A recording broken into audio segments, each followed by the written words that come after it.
Ce programme vous est présenté par le restaurant-café Bardot,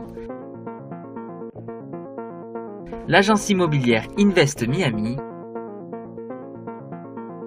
et votre voyagiste Contact Tour.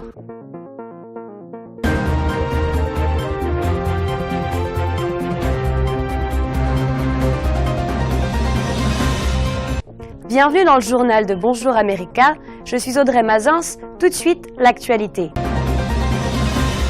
Bonjour, commençons par le Québec. Des signes de radicalisation ont été observés chez certains employés de l'aéroport montréalais et au moins un employé a été muté à un poste ne lui donnant pas accès aux pistes. 4 employés se seraient fait retirer leur accès à la zone sécurisée par mesure de précaution. Aucun compromis ne sera toléré à propos de la sécurité offerte à l'aéroport Montréal-Trudeau, a annoncé la classe politique mercredi, tant à Québec qu'à Ottawa.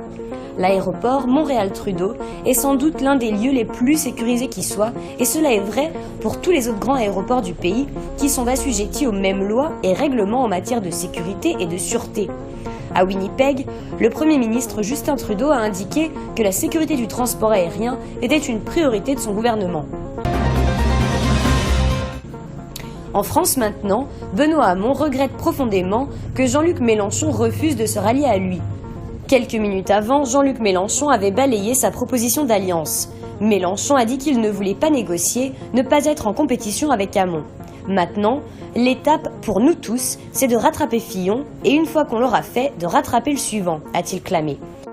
Quelques heures plus tôt, le candidat avait appelé à l'unité alors que Manuel Valls venait de déclarer son soutien à Emmanuel Macron et invite à prendre ses responsabilités. Un soutien au leader d'En Marche, cependant, Macron ne veut pas être ramené au bilan du quinquennat.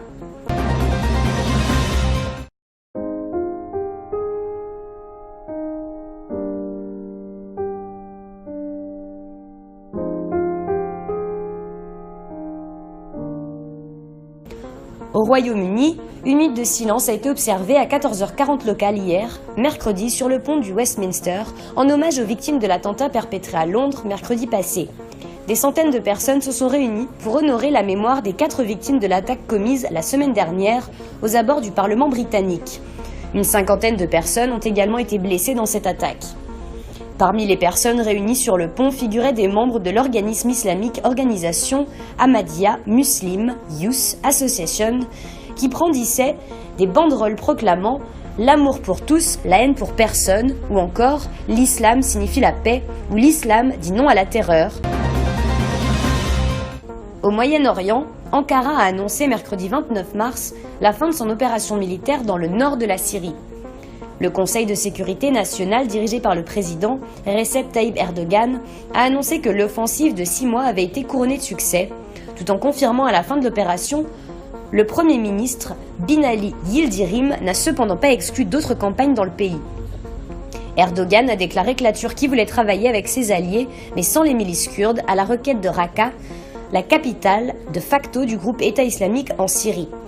L'annonce de la fin de l'opération de 6 mois en Syrie intervient à la veille de la visite du secrétaire d'État américain Rex Tillerson qui va rencontrer son homologue turc et le président Erdogan à Ankara.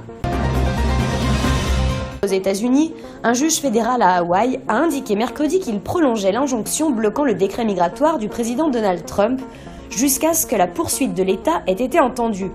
Hawaï soutient que le décret-loi établit une discrimination envers les musulmans et nuit à l'économie de l'État, tandis que le gouvernement fédéral fait valoir que le président Trump ne fait qu'exercer son pouvoir pour protéger la sécurité nationale. Riddler a argué que l'État d'Hawaï n'avait présenté que des commentaires généraux concernant les impacts du décret sur les étudiants et le tourisme. Hawaï déclare que la politique fait une discrimination contre les musulmans et nuit à l'économie de l'État. Merci d'avoir suivi le journal de Bonjour America. À très bientôt.